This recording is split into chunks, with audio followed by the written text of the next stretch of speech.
The 1% don't have better opportunities than you.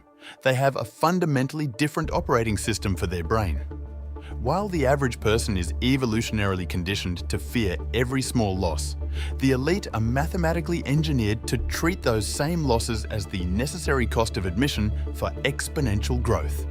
This is what enables the move most people are psychologically incapable of making: the asymmetric bet. Cap the downside, know in advance exactly what you're willing to lose, and leave the upside uncapped.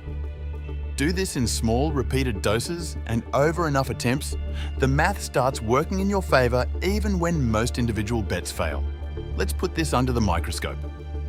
In 1999, a major financial magazine ran a cover story on a company they said was worthless. The headline was one word next to a drawing of a lit bomb: Amazon bomb. Picture the 99% mindset reading that. The loss feels unbearable, so you panic, you pivot, and you shrink the vision to survive the week.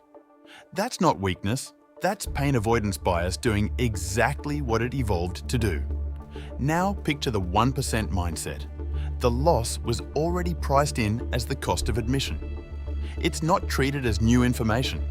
A year later, the dot-com crash hit and Amazon stock fell 94%. Wall Street called it a corpse. But Bezos wasn't watching the stock price. He was watching internal metrics like customers added and repeat purchases.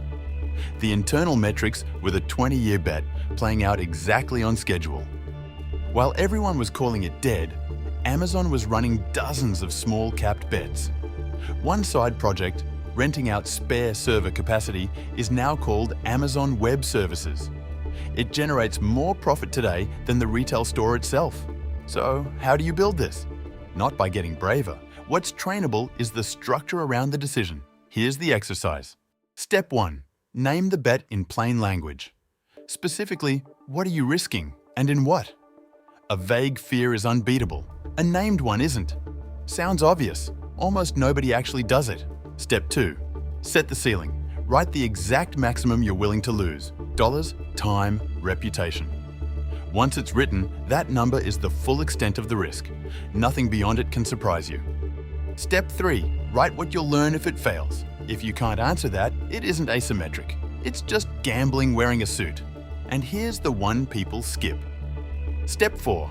Set a date, months or years out, and commit to judging the decision only then, by the process, not by this week's outcome.